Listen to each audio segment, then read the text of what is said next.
أنفسنا ومن سيئات أعمالنا من يهده الله فلا مضل له ومن يضلل فلا هادي له ونشهد أن لا إله إلا الله وحده لا شريك له ونشهد أن سيدنا وسندنا ومولانا محمدا عبده ورسوله أما بعد قال الله سبحانه وتعالى في القرآن المجيد أعوذ بالله من الشيطان الرجيم بسم الله الرحمن الرحيم يا أيها الذين آمنوا قوا أنفسكم وأهليكم نارا آج کی اس محترم الشان مجلس کے صدر محترم جناب مولانا محمد معروف صاحب جمعیت علماء راجستھان کے ناظم اعلیٰ جناب مولانا محمد راشد صاحب اور جمعیت علماء راجستھان کے نائب صدر مولانا رحمت اللہ صاحب، جمعیت علماء ہند کے آرگنائزر جناب مفتی عبدالقدیر صاحب، جمعیت علماء صوبہ دہلی کی سیکریٹری قاری محمد صاحب فیضی اور جمعیت علماء متحدہ پنجاب کی جنرل سیکریٹری مولانا محمد صاحب قاسمی، دیگر علماء نظام، دانشوران، سامعین نظام، آج کی یہ مجلس دراصل حضرت مولانا سید اظہر مدنی دامت برکاتہم ناظم اصلاح معاشرہ جمعیت علماء ہند کے لیے بطور خاص منعقد کی گئی، جو تھوڑی دیر میں انشاءاللہ حضرات کے سامنے تشریف فرما ہوں گے۔ ابھی 1 سے 1.5 گھنٹے کے درمیان انشاءاللہ وہ یہاں تشریف لے آئیں گے۔ حضرت مولانا راشد صاحب کا حکم ہوا ہے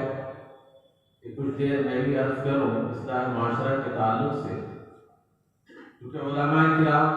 اور دانشوران حضرات تشریف فرما ہے۔ تقریر تو عوام کے سامنے کی جاتی ہے، علماء کے درمیان تقریر نہیں بلکہ ایک مشورہ اور آپس میں ایک سبق سنانا ہے۔ اصلاح معاشرہ کو لے کر کے بہت سارے لوگوں کے دلوں میں ایک یہ عام تاثر چلا جاتا ہے کہ یہ تو ایک پرانا رٹا رٹایا ایک موضوع ہے،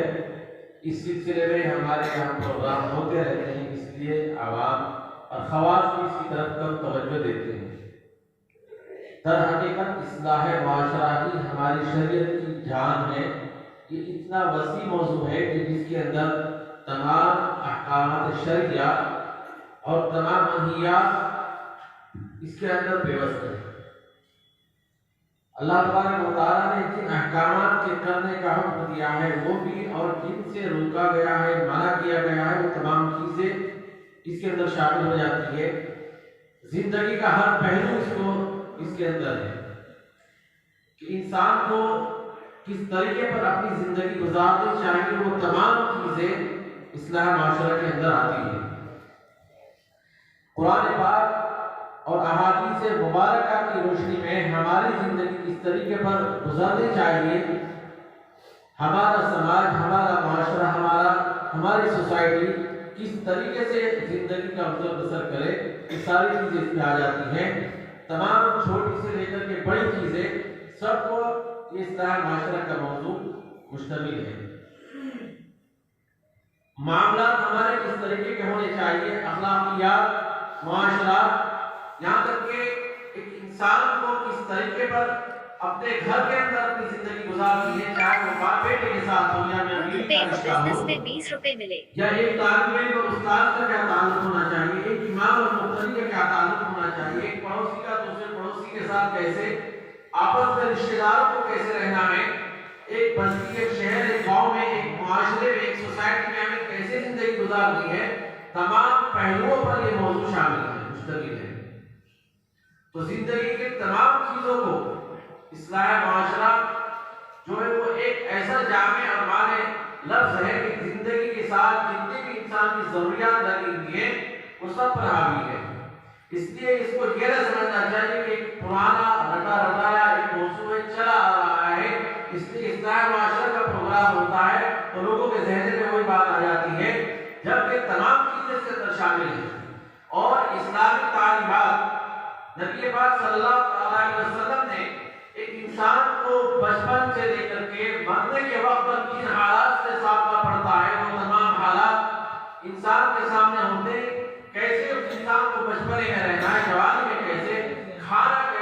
پینا کیسے ہے، یہاں تک کہ پاکی اور ناپاکی کے پیشاب اور پاخانہ کرنے کے طریقہ،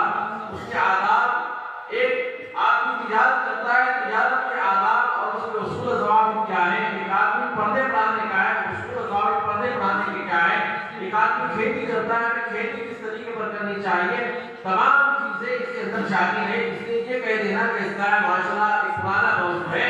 کہ اس کے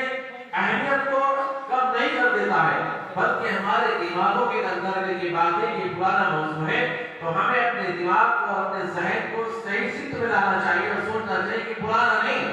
اسلام بھی تو پرانا ہے آپ کے اعتراف سے۔ تو 1400 سال پہلے جو شریعت اللہ تبارک و تعالیٰ نے نبی پاک صلی اللہ علیہ وسلم کے واسطے سے بھیجی تھی، قیامت تک تو وہی شریعت رہنی ہے، اس کو یہ کہہ دینا کہ یہ پرانی چیز ہے کہ اس کے اہمیت کو کم نہیں کرتا، بلکہ ہماری دلچسپی اس کے اندر گویا کہ نہیں ہے، ہماری دلچسپی کی کمی کو بتاتا ہے۔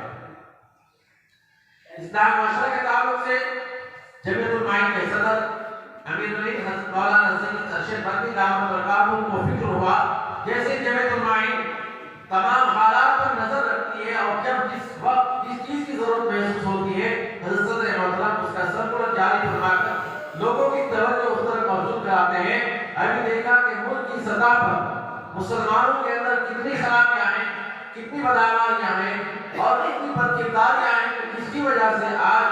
ہم طرح طرح کی پریشانیوں میں مبتلا ہیں۔ حضرت مولانا سید ارشد بندی نے اس طرف توجہ دلائی اور بطور خاص اسی موضوع کے لیے حضرت مولانا سید اظہر مکی دامت برکاتہ کو ناظم اصلاح معاشرہ متعین کیا اور پھر تمام صوبائی یونٹوں کو ان کے ذریعے سے ایک سرکلر جاری کروایا کہ ہر صوبے کے اندر، ہر شہر کے اندر، ہر بستی اور محلے کے اندر اصلاح معاشرہ کے پروگرام ہونے چاہیے تاکہ معاشرے کے اندر جو خرابیاں ہیں اور جو طرح طرح کی برائیاں پھیلی ہوئی ہیں ان سے کیسے معاشرے کو پاکیزہ بنایا جا سکے۔ تو اسی سلسلے کی یہ کڑی جمعیت علماء راجستھان کے ضلع الور میں منعقد کی گئی ہے جس میں علماء کرام تشریف فرما ہے۔ تو ہمیں ہر ایک موضوع کو باریکی سے دیکھیں، علماء کرام جانتے ہیں، دراصل بات یہ ہے کہ جب اصلاح معاشرہ کے پروگرام منعقد کیے جاتے ہیں، ایک پروگرام ہوتا ہے، ایک جلسے کی شکل اختیار کی گئی، تقریریں کی گئی، عوام نے سنا اور خواص علماء کرام نے اپنی تقریریں کی کے بعد وہیں پر ختم ہو جاتی ہے اور پھر اس کی طرف توجہ نہیں ہوتی۔ اس بار بطور خاص کی ہدایت جاری کی جا رہی ہے کہ اصلاح معاشرہ کے پروگرام ہر ایک ضلع اور ضلع کے مابین تحصیل اور یونٹوں میں ہر ایک مسجد میں منعقد ہونا چاہیے۔ کوئی مسجد ایسی نہ ہو جس میں اصلاح معاشرہ کا پروگرام نہ ہو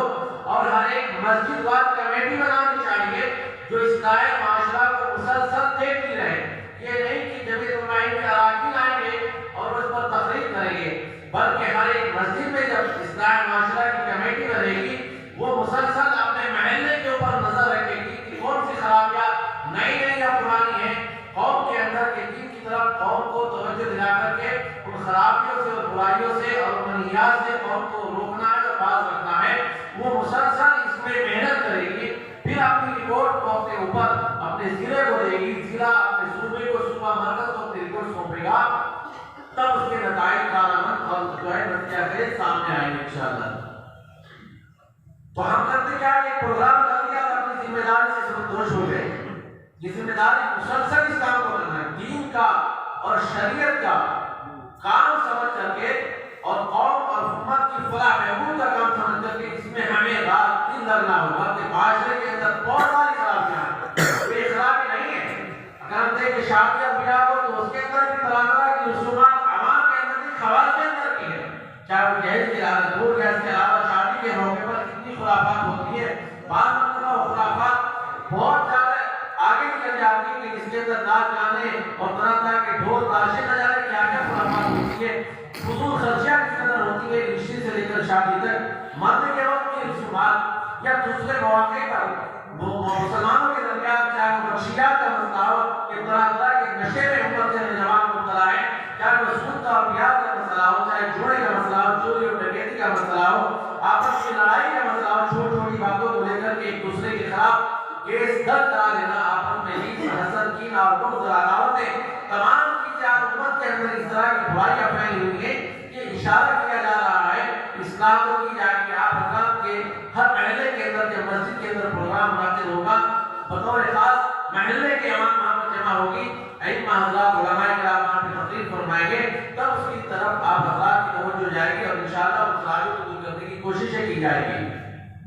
اس وقت چونکہ دانشوران ہیں، علماء کا بھی مجمع ہے، ذمہ داران حضرات ہے، تو ان کے ساتھ یہ ایک طرح سے آپس میں ایک مشورہ ہے اور اپنے ایک سبق کی یاد کہانی ہے کہ دراصل ہم لوگ جو خود بیان کرتے ہیں اصلاح معاشرہ کے، ہم اپنی اصلاح نہیں کر پا رہے ہیں اور اپنی ذمہ داری جو ہمارے اوپر ہے ہم اس کو نبھا بھی نہیں پاتے ہیں۔ جو ہماری اپنی ذمہ داریاں ہیں، پہلے ہمیں اپنی اصلاح کرنے کی ضرورت ہے، اس لیے کہ اصلاح کی ضرورت عوام کے لیے، خواص کی بھی ہے، مساجد میں بھی ہے، مدارس میں بھی ہے، اور ہر ایک موقع پر اصلاح کریں، معاملات کے اندر بھی ہے، تجارت کے اندر بھی ہمارا لینا دینا کس طریقے پر ہے، جھوٹ اور دھوکہ دینے کو ہم ایک ہنر سمجھتے ہیں اور دوسرے کو نیچا دکھانے میں اپنے آپ کو فخر محسوس کرتے، طرح طرح کی خرابیاں ان کے اوپر ہمیں غور و فکر کرنا ہوگا۔ آج ہمارا معاشرہ کہاں جا رہا ہے، کتنے انحطاط اور تنزلی کی طرف ہے، کس طرح کی خرابیاں قوم کے اندر نہیں ہے، کون سا گناہ ہے، کون سا ایسا نافرمانی کا معاملہ ہے جو آج حکومت اس کو نہیں کر رہی ہے، کن چیزوں سے روکا گیا ہے، آج ہم ان تمام چیزوں کو کر رہے ہیں۔ جو احکامات نازل کیے گئے ہیں، کیا وہ نماز کا، روزے کا، زکوٰۃ کا، حج کا، ان کی طرف ہماری توجہ نہیں ہے اور جن سے روکا گیا ہے وہ ساری خرافات میں ہم مبتلا ہیں۔ دیکھیے دو چیزیں ہیں، ایک عبادات، ایک معاملات۔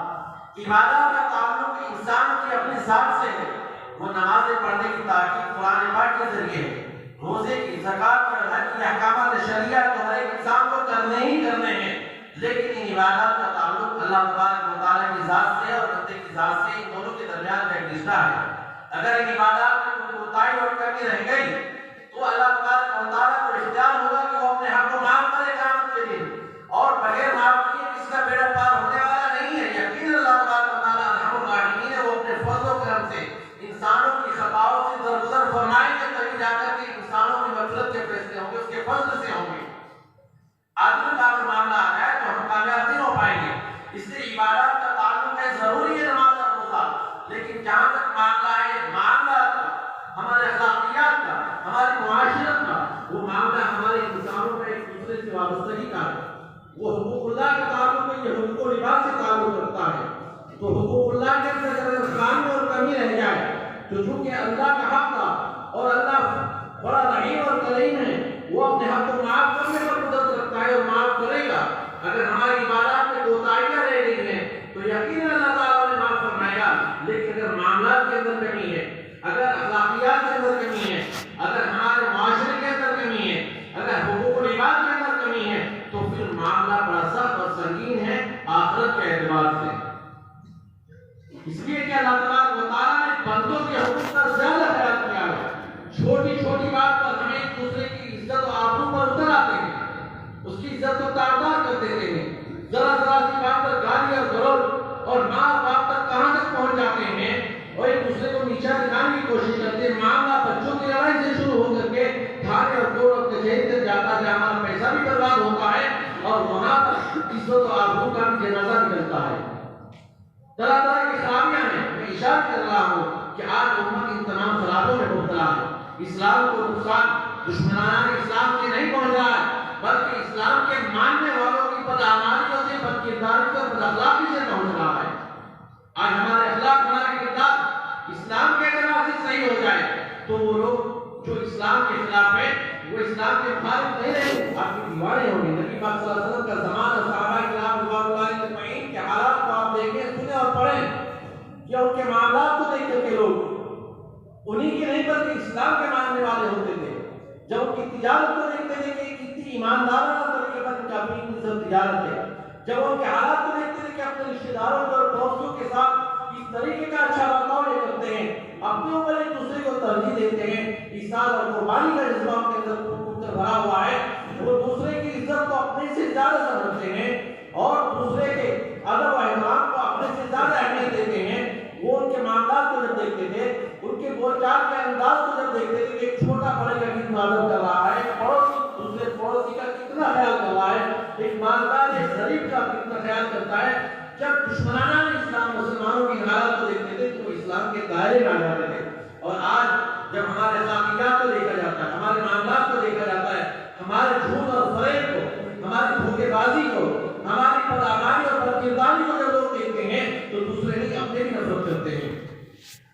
تو ہمیں اپنے کیروان میں چھاپنے کی ضرورت ہے. دوسروں کو بعد میں دعوت دی جائے کہ پہلے ہمیں اپنی اصلاح کی ضرورت ہے. پہلے امت مسلمہ اور مسلمانوں کو سمجھانے کی اور ان کی اصلاح کی ضرورت ہے.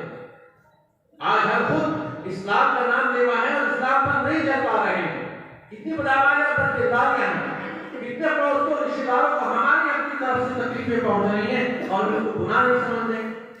یہ حقوق العباد ہے. حقوق اللہ کا تعلق پیرنٹس کیا ہے کہ اللہ تعالیٰ اپنے حقوق کو معاف کرنے پر طاقت اور قدرت رکھتے ہیں, لیکن بندوں کے حقوق کا اگر خیال نہیں کیا گیا اللہ تعالیٰ معاف نہیں کریں گے. قیامت کے دن کا بدلہ دلایا جائے گا. اس لیے نبی پاک صلی اللہ علیہ وسلم نے جب صحابہ کرام رضوان اللہ اجمعین سے پوچھا تھا کہ تم جانتے ہو کہ مفلس کون ہے,